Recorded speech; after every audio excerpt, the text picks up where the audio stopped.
बच्ची की कहानी। प्राचीन कथा के अनुसार एक बार एक नगर में एक बूढ़ी माँ रहती थी। वह अपने बेटे की सलामती के लिए 12 महीनों की चौथ का व्रत करती थी। हर चौथ को पंसारी से थोड़ा सा गुड़ और घी लाकर 4 लड्डू बनाती, जिसमें से एक बेटे को देती, एक से गणेश जी की पूजा करती, एक हथकार के लिए निकालती और एक चंद्रमा उगने पर खुद खा लेती थी। एक बार उसका बेटा अपनी ताई से मिलने गया। ताई ने वैशाखी चौथ का व्रत रखा हुआ था। ताई से पूछा कि माँ तो 12 चौथ करती है। ताई बोली, अरे बेटा, तेरी माँ तेरी कमाई से तरमाल खाने के लिए 12 चौथ करती है। तू परदेश जाए ना तो वो एक भी चौथ नहीं करेगी। लड़के को लगा ताई सच कह रही है। घर आकर उसने अपनी माँ से कहा, माँ, मैं परदेश जा रहा हूँ, क्योंकि यहाँ तो तू मेरी कमाई खाने पीने में ही उड़ा देती है।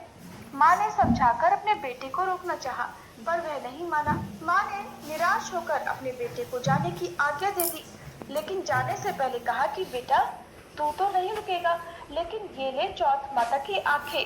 हर मुसीबत में ये आंखें तेरी मदद करेंगे। बेटे ने अपनी माँ का मन रखने के लिए वह आंखें लिए और वह वहां से चला गया। चलते चलते वह एक नगर में पहुंचा।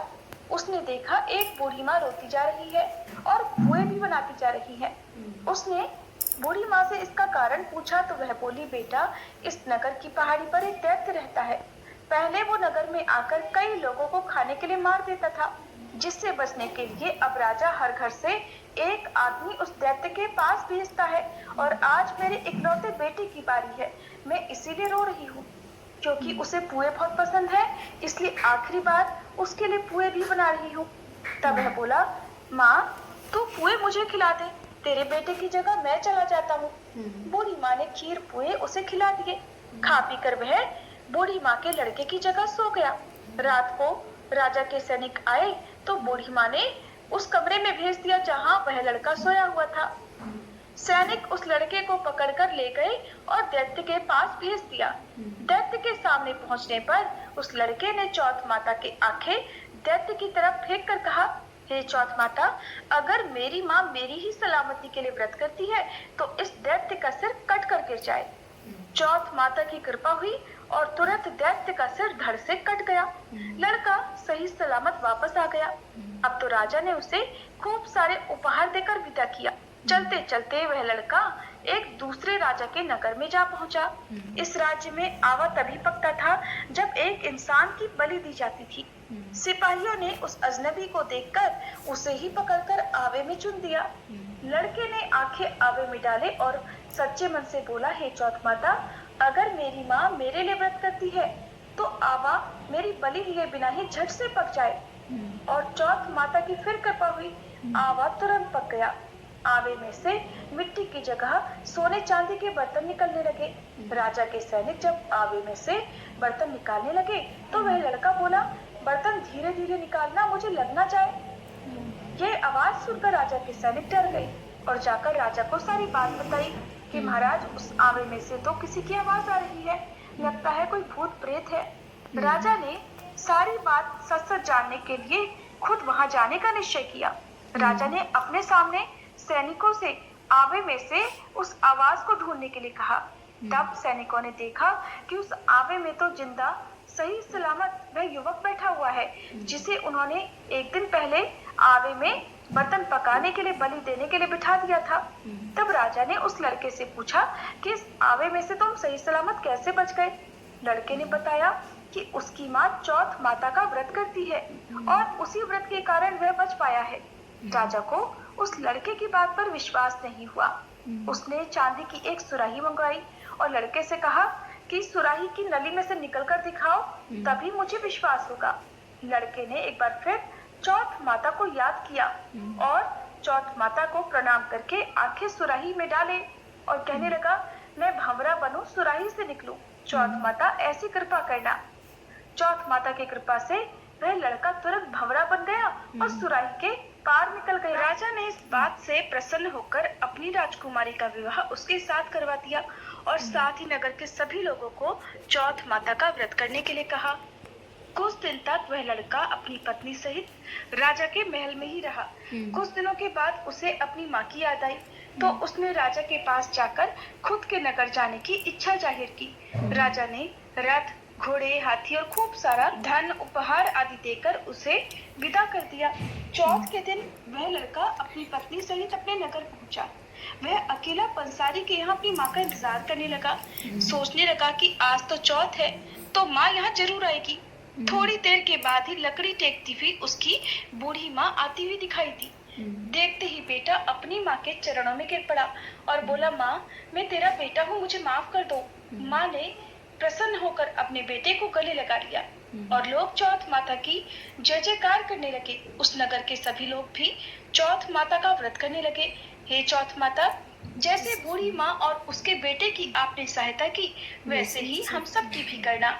इस कहानी को गहने सुनने और हुंकारा भरने वाले सब पर कृपा करना। सभी बोलिए चौथ माता की जय।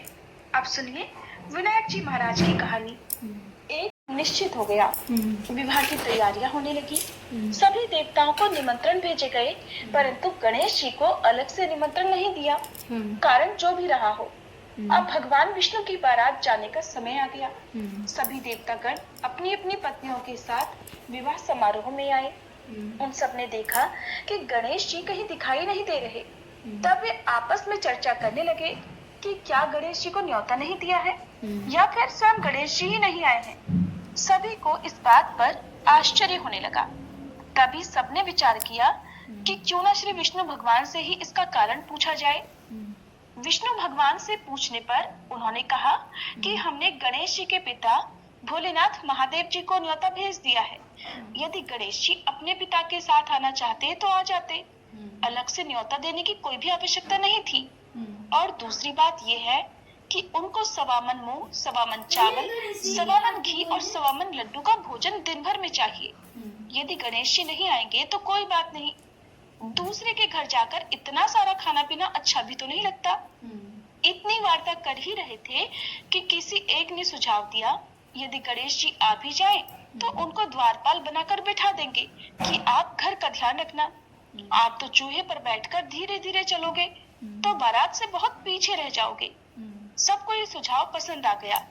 तब विष्णु भगवान ने भी अपनी सहमति दे दी।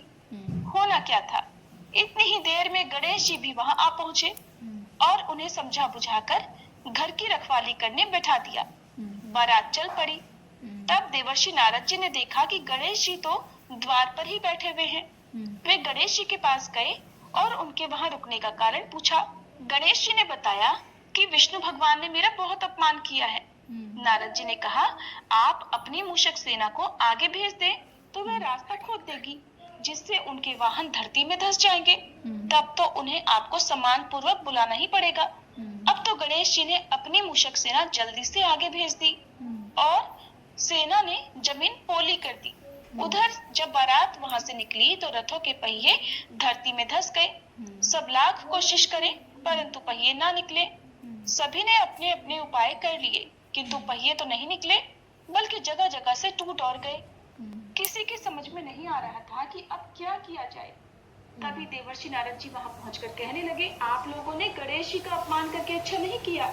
यदि उन्हें मनाकर लाया जाए तो आपका कार्य सिद्ध हो सकता है और ये संकट भी टल सकता है। तब भगवान शंकर ने अपने दूत नंदी को भेजा और वे गणेश जी को लिवा कर लाए। फिर गणेश जी का आदर सम्मान के साथ पूजन किया। तब कहीं रथ के पहिए निकले। अब रथ के पहिए तो निकल गए, परंतु वे टूट फूट गए। उन्हें सुधारे कौन? पास के ही खेत में एक खाती काम कर रहा था, उसे बुलाया गया।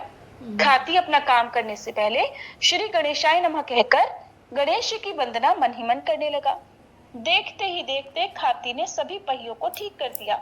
तब खाती कहने लगा कि हे देवताओं, आपने सर्वप्रथम गणेश जी को नहीं मनाया होगा और न ही उनकी पूजा की होगी, इसीलिए तो आपके ऊपर ये संकट आया है।